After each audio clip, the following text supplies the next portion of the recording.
Class 11-এ কেন পড়ুয়াদের কাছে 10,000 টাকা তুলে দেয় রাজ্য সরকার ট্যাবের জন্য, যাতে উৎসাহ পায় পড়ুয়ারা।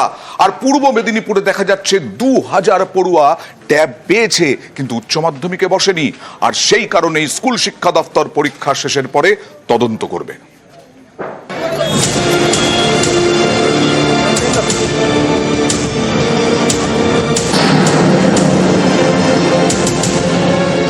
পশ্চিমবঙ্গ সরকারের প্রকল্প তরুণের স্বপ্ন। এই প্রকল্পে ক্লাস 11-এ উঠলেই পড়ুয়াদের ট্যাব কেনার টাকা দেয় রাজ্য সরকার। পড়ুয়া পিছু দেওয়া হয় 10,000 টাকা। ক্লাস 11-এ সেই টাকা নিয়েও অনেকে উচ্চ মাধ্যমিক পরীক্ষা দিচ্ছেন না। এ ছবি পূর্ব মেদিনীপুরের। জেলা স্কুল শিক্ষা দপ্তরের তথ্য অনুযায়ী বছর 2 আগে পূর্ব মেদিনীপুরে ক্লাস 11-এর 32,248 জনকে ট্যাবের টাকা দেওয়া হয়। আর এবছর তাদের মধ্যে 30,164 জন উচ্চ মাধ্যমিক পরীক্ষা দিচ্ছেন। অর্থাৎ ট্যাবের টাকা নিয়ে উচ্চ মাধ্যমিক পরীক্ষায় গড় হাজির 2,084 জন।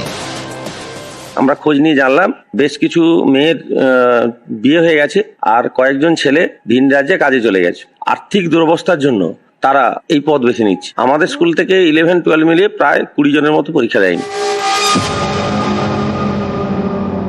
ট্যাব নেওয়ার জন্য এরা অপেক্ষা করেছিল রেজিস্ট্রেশনের পর, বা পরীক্ষা দেবে না, এই ব্যাখ্যায় ভাই আমি যেতে পারবো না, বলতেও পারবো না। তারা কোনো কারণে পরীক্ষা দেয়নি। এর ইন্সপেকশন হওয়া উচিত, এর ভাবা উচিত হয়তো, কি কারণে, কারণ নিশ্চয়ই খুঁজবেন। শিক্ষকদের একাংশের দাবি শুধু পূর্ব মেদিনীপুর নয়, রাজ্য জুড়েই ছবিটা একই রকম। অনেকেই ক্লাস 11-এ ট্যাবের টাকা নিয়েও উচ্চ মাধ্যমিক পরীক্ষা দিচ্ছেন না। এ নিয়ে স্কুল শিক্ষা দপ্তরের বক্তব্য, প্রতি বছরই উচ্চ মাধ্যমিক পরীক্ষায় ড্রপ আউট থাকে। রেজিস্ট্রেশন করার পরেও অনেকে পরীক্ষায় বসেন না। এটা সব পরীক্ষাতেই হয়। ট্যাবের টাকা দেওয়ার কোনো শর্ত নেই যে তাকে উচ্চ মাধ্যমিক পরীক্ষায় বসতে হবেই। উচ্চ মাধ্যমিক পরীক্ষা শেষ হলে বিষয়টি খতিয়ে দেখা হবে।